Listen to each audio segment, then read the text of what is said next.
साथियों नमस्कार। आपकी जो अपार है, जो आपने ऑनलाइन फाइल की थी, वो रिपोर्ट हो चुकी है और काफ़ी साथियों की अपार रिव्यू भी हो चुकी है। रिव्यू होने के बाद अब अपार आपको डिस्क्लोज होएगी। काफ़ी की हो चुकी होगी, कुछ की होने वाली होंगी। तो अब आपको क्या स्टेप लेना है अपनी अपार में, उसके लिए आज ये वीडियो बनाई गई है। वीडियो को ध्यान से देखें, अंत तक देखें। काफ़ी बार आप ना अपनी अपार को लेके गलतियाँ कर देते हो। फिर कभी आपको डेपुटेशन जाना होता है, प्रमोशन के लिए अप्लाई आप एलिजिबल होते हैं, तो आपके अपार में कमियाँ पाई जाती हैं। फिर आप सोचते हो उस टाइम में ध्यान दे लेता तो ठीक रहता। आप जल्दबाजी में कोई भी स्टेप नहीं लेते हो, ठीक है ना, अपने काम में बिजी रहते हो। तो ये एक चीज़ है अपार, जो आपकी सर्विस में आपका एक इम्पोर्टेंट पार्ट है। तो इसको वीडियो को ध्यान से देखो, एंड तक देखो। इस वीडियो में हमें रिप्रेजेंटेशन क्यों फाइल करनी चाहिए, ठीक है, किन ग्राउंड्स को लेके करनी चाहिए, ठीक है ना, रिप्रेजेंटेशन फाइल करते हुए किन चीज़ों का ध्यान रखना चाहिए, ठीक है, कॉम्पिटेंट अथॉरिटी हमारी कौन है, ठीक है ना, वो सारी चीज़ें मैं आज इस वीडियो में बताऊंगा। वीडियो काफ़ी हेल्पफुल होने वाली है। तो so without wasting our time, let's start this video. सबसे पहले प्रोसेस ऑफ अपार क्या है, ठीक है ना। प्रोसेस ऑफ अपार है, सबसे पहले आप वर्क फ्लो क्रिएट करते हो, ठीक है ना। इंडिविजुअल ओवरव्यू, आपने वर्क फ्लो क्रिएट किया, ठीक है। मैं ज़्यादा लंबी नहीं खींचूंगा, आई नो आपका टाइम जो है वो बहुत ही प्रीशियस है। उसके बाद आप सेल्फ पार जनरेट करते हो ऑनलाइन स्पैरो पोर्टल पर, ठीक है। उसको जनरेट करने के बाद आप अपनी बेसिक इन्फॉर्मेशन किसको भेजते हो, अपने पार मैनेजर को या फिर प्राइमरी कस्टोडियन को। प्राइमरी कस्टोडियन या पार मैनेजर उसको जब जनरेट करता है तो आपकी अपार का सेक्शन 1 ऑफ अपार वो कंप्लीट हो जाता है। जब वो सबमिट करते हैं या जनरेट करते हैं तो अपार आपके पास आ जाती है सेल्फ अप्रेजल के लिए। अब सुनिए ध्यान से। जब आप सेल्फ अप्रेजल भरते हैं तो जनरली क्या करते हैं, 5 या 7 लाइन 10 लाइन जो भी आपने काम किया है, वही मेरे को जैसे मैं बता देता हूँ, अपार्स मैटर दिए गए, रिप्रेजेंटेशन दिए गए, ठीक है ना, मैं ये काम भी डील कर रहा था, मैं वो भी नहीं। सिंपल लाइनें लिख देते हो आप, विद नंबर्स लिखे उसमें। अब मैंने इतने मैटर्स लमसम जो भी आपको लगे, इतने मैटर्स मैंने जो है वो डिस्पोज ऑफ किए, इतने मैटर्स मैंने कुछ आउटस्टैंडिंग अचीवमेंट्स आपकी जो भी है वो लिखने की कोशिश करें, ठीक है ना, ताकि जब आप कल को रिप्रेजेंटेशन फाइल करोगे तो सेल्फ अप्रेजल भी आपका एक बेस बनेगा। आप अपने रिपोर्टिंग अथॉरिटी को मजबूर कर दीजिए, इतनी अच्छी सेल्फ अप्रेजल लिखे कि वो आपके नंबर कम करे तो करे कैसे। Next, section 3 of appraisal, reporting officer के पास जाएगी। जब आप सेल्फ अप्रेजल सबमिट करोगे, वो आपके अपार को रिपोर्ट करेगा। रिपोर्ट करने के बाद जब वो सबमिट करेगा तो आपकी अपार रिव्यू होने के लिए रिव्यूइंग ऑफिसर के पास जाएगी। जब रिव्यूइंग ऑफिसर उसको सबमिट कर देंगे तो वो प्राइमरी कस्टोडियन के पास जाएगी। प्राइमरी कस्टोडियन आपके पास भेजेगा ऑफिसर डिस्क्लोजर फॉर एक्सेप्टेंस और रिप्रेजेंटेशन। अगर आपको लग रहा है आपके ग्रेड्स एट्रीब्यूट्स जो भी हैं सब सही हैं, रिमार्क्स, तो आप एक्सेप्ट कर लीजिए। और अगर आपको लग रहा है नहीं, यहाँ मेरे को रिप्रेजेंटेशन फाइलने की ज़रूरत है, तो रिप्रेजेंटेशन फाइल कर सकते हैं। जैसे ही आप एक्सेप्ट करोगे, प्राइमरी कस्टोडियन के पास जाएगी आपके पास, या फिर रिप्रेजेंटेशन फाइल करोगे तो जब डिस्पोज ऑफ होएगी तो फिर से प्राइमरी कस्टोडियन के पास जाएगी और उसको फाइनली वो क्लोज कर देगी। ये प्रोसेस ऑफ अपार है। तो आप अब हम जो डिस्कस करेंगे वो इस स्टेज को करेंगे। ग्रेड्स, आपके जो अपार के ग्रेड्स होते हैं वो इस प्रकार होते हैं। आउटस्टैंडिंग, अगर आपके ग्रेड्स 8 से 10 के बीच में आ रहे हैं तो आउटस्टैंडिंग है। अगर वेरी गुड है मीन्स 6 और 8 के नीचे है तो वेरी गुड है। और गुड होंगे 4 और 6 के बीच में, और पुअर होंगे 1 और 4, ठीक है। तो आप देख लीजिए, अगर आपको एमएससीपी लेनी है तो एमएससीपी के लिए मिनिमम 6 मार्क्स बहुत ज़रूरी है, ठीक है ना। अगर आपके अपार में आपकी एमएससीपी अभी ड्यू होने वाली है और 6 नंबर आपकी अपार में नहीं है, ठीक है ना, तो इट मीन्स आपको एमएससीपी नहीं मिलेगी। नेक्स्ट, प्रमोशन, जब कभी आपकी प्रमोशन होती है तो पिछले 5 साल के अपार देखते हैं, तो मिनिमम 4 नंबर आपके अपार में होने बहुत ज़रूरी है to consider you fit for the promotion. अब ये जो 4 नंबर है ये सभी कैडर के लिए नहीं है, जो ऑफिसर कैडर है उनके लिए 6 भी है, ठीक है ना, लेकिन जो ग्रुप सी के लिए है उनके लिए ये 4 है। तो अगर आपके 4 से कम है तो आपको रिप्रेजेंटेशन जरूर फाइल करनी चाहिए। रिप्रेजेंटेशन किन किन केस में फाइल करनी चाहिए? अगर आप अपने ग्रेड से सेटिस्फाई नहीं है, ठीक है ना। ग्रेड्स को लेकर मैं बता देता हूँ। कभी कभी ना ये देखने को मिलता है रिपोर्टिंग ऑफिसर ये सोचते हैं कि अगर 8 से नंबर ज़्यादा दे दिए या फिर 6 से 7 से कम दे दिए, 6 से कम, तो मेरे को कुछ लिखना पड़ेगा एक्स्ट्रा। उसके चक्कर में वेरी गुड रिमार्क्स रख देते हैं जो सबॉर्डिनेट्स हैं उनके। तो ये गलत बात है, आप उनसे एग्री ना हो। और अगर आप अब तक आउटस्टैंडिंग रहे हैं अपनी अपार्स को लेके, अपनी परफॉर्मेंस को लेके, तो ज़रूर रिप्रेजेंटेशन फाइल करें ग्रेड्स को लेके। इसके अलावा अगर आपकी अपार में जो रिमार्क्स है रिपोर्टिंग रिव्यूइंग ऑफिसर के या पेन पिक्चर कमेंट्स हैं वो आपको लग रहे हैं ठीक नहीं है, ठीक है ना, वो आपको लग रहे हैं आप उससे सेटिस्फाई नहीं हो, तो आप उसके अगेंस्ट रिप्रेजेंटेशन जरूर फाइल करें।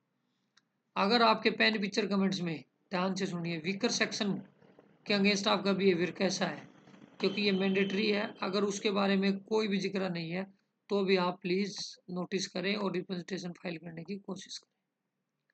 इसके अलावा इंटीग्रिटी, अगर आपके रिपोर्टिंग या रिव्यूइंग ऑफिसर, मेन तो रिपोर्टिंग ऑफिसर बताता है आपकी इंटीग्रिटी के बारे में, इंटीग्रिटी के बारे में कॉलम खाली छोड़ दिया है जहाँ बियॉन्ड डाउटफुल लिखते हैं, या फिर कुछ ऐसा लिख दिया है जो सस्पिशियस है, तो आप उसके अगेंस्ट रिप्रेजेंटेशन जरूर फाइल करें। Next, attributes. एट्रीब्यूट्स क्या होते हैं? जो रिपोर्टिंग ऑफिसर जब रिपोर्ट करता है तो ऊपर आपने देखा होगा कि डिसिप्लिन में कितने नंबर हैं आपके इंडिविजुअल एट्रीब्यूट्स में, ठीक है ना, अलग अलग डोमेन में नंबर देते हैं, नॉलेज के, इंटरपर्सनल रिलेशन, वो सारे। तो कभी कभी क्या होता है आपके किसी एक एट्रीब्यूट्स में नंबर कम कर दिए और ओवरऑल ग्रेडिंग आपकी वेरी गुड बन रही है, मतलब 6.5 7 7.5 बन रही है, तो आप लोग क्या करते हैं एट्रीब्यूट्स पे ध्यान ही नहीं देते हैं। नहीं, अगर किसी एट्रीब्यूट में आपके नंबर कम है तो क्यों कम है उसके अगेंस्ट रिप्रेजेंटेशन जरूर फाइल करें। नो रिव्यू और अपार सर्टिफिकेट, अगर आपकी अपार रिपोर्टिंग या रिव्यूइंग ऑफिसर किसी एक लेवल से फोर्स फॉरवर्ड हुई है तो आपकी अपार के साथ नो रिव्यू कमेंट्स आपके अपार में लगे हुए हैं या नहीं, ध्यान से देखिए। और अगर दोनों लेवल से फोर्स फॉरवर्ड हुई है तो क्या नो अपार सर्टिफिकेट मीन्स ORU के लेवल से भी और रिपोर्टिंग और रिव्यूइंग तीनों लेवल से अगर फोर्स फॉरवर्ड हुई है तो क्या नो अपार सर्टिफिकेट उसमें लगा हुआ है या नहीं, ठीक है ना। अगर रिपोर्टिंग रिव्यूइंग से हुई है तो नो रिव्यू, और अगर तीनों से हुई है इंडिविजुअल रिपोर्टिंग रिव्यूइंग तो नो अपार सर्टिफिकेट। अगर आपकी अपार में नहीं लगा हुआ है तो भी आप रिप्रेजेंटेशन जरूर फाइल करें, मीन्स आपकी अपार इनकम्प्लीट है। एनी एडवर्स एंट्री, इनके अलावा भी अगर आपको कोई लग रहा है एडवर्स एंट्री आपको दिखाई दी है, ठीक है ना, आपके अपार में, तो भी आप रिप्रेजेंटेशन जरूर फाइल करें। हाँ, एक चीज़ मैं आपको बता देता हूँ, रिव्यूइंग ऑफिसर्स अगर आपकी अपार या के अंदर जो ग्रेड्स हैं उसको अपग्रेड कर देते हैं, सपोज करो रिपोर्टिंग ने आपको नंबर दे दिए 7 या 6 और रिव्यूइंग ने उनको कर दिया 8 9, जो भी है अपग्रेड कर दिया, तो जो रिव्यूइंग ऑफिसर के जो मार्क्स हैं वो फाइनल कंसीडर किए जाएंगे, ठीक है ना। बट अगर रिमार्क्स हैं रिपोर्टिंग ऑफिसर के वो गुड नहीं है तो कोशिश करें उनको एक्सपेंस करवाने की, ठीक है ना। क्या होता है रिपोर्टिंग ऑफिसर ने आपके रिमार्क्स भी अच्छे नहीं दिए और ग्रेड्स भी अच्छे नहीं दिए, लेकिन रिव्यूइंग ऑफिसर ने दे दिए, तो जर्नली रिव्यूइंग ऑफिसर के फाइनल समझे जाते हैं, लेकिन फिर भी रिपोर्टिंग ऑफिसर के जो रिमार्क्स हैं उनको अगर आप एक्सपेंस करने के लिए रिप्रेजेंटेशन फाइल करें तो कर सकते हैं, कोशिश करें करें। रिप्रेजेंटेशन रिप्रेजेंटेशन जो है वो आपको कब तक फाइल करनी है? With in 15 days of disclosure of अपार। जैसे ही अपार आपको पास आती है विद इन 15 दिन के अंदर, 15 डेज के अंदर आपको अपार फाइल कर देनी है रिप्रेजेंटेशन, नहीं तो जो आपका प्राइमरी कस्टोडियन है कंप्यूटर अथॉरिटी उसको रिजेक्ट कर सकती है। सबमिट फैक्चुअल ग्राउंड्स, आप अपने ना फैक्चुअल ग्राउंड सबमिट करें। सपोज करो आपको नॉलेज या डोमेन एरिया में इस टाइप से नंबर कम दिए हैं, आप फैक्चुअल ग्राउंड सबमिट करो। जैसे कि भी मैंने इतनी सारी ट्रेनिंग्स अटेंड की है, कुछ साथी मैंने ऐसे भी देखे हैं जो MSTU में ट्रेनिंग लेते भी हैं, वो लेटर अपने लगाए भाई मैं ट्रेनिंग लेता भी था, ठीक है ना, अगर मेरे को नॉलेज ही नहीं थी तो मेरे को क्यों रिकमेंड किया गया ट्रेनिंग लेने के लिए। तो इस टाइप के जो और कोई अचीवमेंट्स, जैसे कभी कभी आपके रिपोर्टिंग या रिव्यूइंग ऑफिसर आपको ना एप्रिसिएशन लेटर दे देते हैं, तो वो साथ लगाएं। अब भाई इससे पहले मैं आउटस्टैंडिंग रहा हूँ, ये मेरे ग्रेड्स हैं, और इतनी बार मेरे को जो मेरे रिपोर्टिंग या रिव्यूइंग ऑफिसर है उन्होंने एप्रिसिएशन लेटर भी दिया हुआ है, ठीक है ना। तो ऐसा नहीं है आपकी परफॉर्मेंस ऑल ऑफ सडन इस साल कम होगी, वैसे आपकी अच्छी चल रही थी, ठीक है ना, तो वो आप लगाएं, उसका डॉक्यूमेंट्री एविडेंस साथ अटैच जरूर करें। आपको अगर कोई वार्निंग लेटर दिया आपके रिपोर्टिंग ऑफिसर ने या मेमो दिया है और आपने उसका सेटिस्फैक्ट्री जवाब दे दिया, उस सर्विस बुक में नहीं लगा है, ठीक है ना, तो वो सब भी आप उसमें मेंशन करें विद डॉक्यूमेंट्री एविडेंस। इसके अलावा अगर आपके रिपोर्टिंग ऑफिसर के साथ किसी कारण नहीं बनी, कोई कम्युनिकेशन आप लोगों के बीच में हुई है डॉक्यूमेंट्री, तो वो भी उसके साथ जिक्र करके प्रॉपर जिसका आपने अच्छे से रिप्लाई किया वो सब कुछ मेंशन करें, अपने काम को हाईलाइट करें, ताकि जो कंप्यूटर अथॉरिटी है वो मजबूर हो जाए आपके मार्क्स अपग्रेड करने में। दूसरी बात, जब आपकी अपार आती है रिप्रेजेंटेशन, अपार रिप्रेजेंटेशन आती है, तो वो रिपोर्टिंग और रिव्यूइंग के कमेंट्स के लिए भी जाती है, तो उनको भी लगना चाहिए हाँ जो हमारा ये सबॉर्डिनेट है इसने अच्छे से काम किया है, तो इसके मार्क्स अपग्रेड होने चाहिए, तो वो भी कभी कभी सेटिस्फाई हो जाते हैं अगर यस जो मैंने इसकी असेसमेंट की थी वो कम थी, इसकी थोड़ी ज़्यादा होनी चाहिए। तो रिप्रेजेंटेशन ठोक के फाइल करें। Next, who is competent authority.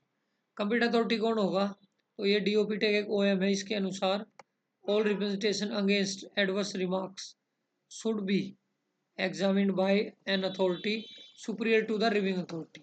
जो आपके रिव्यूइंग ऑफिसर है उससे एक लेवल ऊपर, वो कौन होगा, आपकी कॉम्पिटेंट अथॉरिटी। और जहाँ जहाँ एक्सेप्टिंग अथॉरिटी है तो एक्सेप्टिंग अथॉरिटी से एक लेवल ऊपर, ठीक है ना, वो होगा आपकी competent authority to dispose of your अपार representation. Next, representations CIT and above, अगर ऑफिसर का रैंक है तो कंप्यूटर अथॉरिटी होगा HRD। HRD क्या करेगा, वो रिपोर्टिंग रिव्यू के कमेंट्स सीख करेगा और जो भी कंपिटेंट ऑफिसर है उसके डिसीजन के लिए पुटअप करेंगे। Next, representation of officers below CIT, CIT rank से नीचे और जिसमें कंप्यूटर अथॉरिटी बोर्ड है। कैसे, कभी कभी ये हो जाता है जो CIT है उनके रिपोर्टिंग या रिव्यूइंग अगर PCCIT है, ठीक है ना, क्योंकि PCCIT is the highest authority in zone,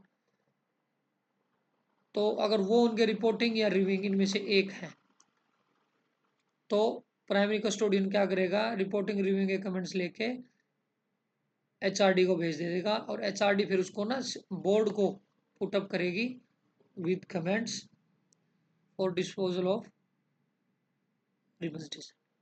और अगर कंप्यूटर अथॉरिटी या फिर फाइनल अथॉरिटी PCCIT है हाईएस्ट, अप टू PCCIT है, ठीक है ना, तो अपार जो आपकी इसी रीजन में यहीं पे आपके रीजन में ही डिस्पोज ऑफ। आई होप आपको वीडियो अच्छी लगी होगी। Thanks for watching this video. आपको अगर वीडियो अच्छी लगी है तो अपने साथियों के साथ ज़रूर शेयर करें, क्योंकि आज नहीं तो कल पता नहीं कब आपके रिपोर्टिंग के साथ आपकी नहीं बने, कुछ कारण हो जाए, ठीक है ना, और आपके अपार को आपको रिप्रेजेंटेशन फाइल करनी पड़ जाए। Thank you.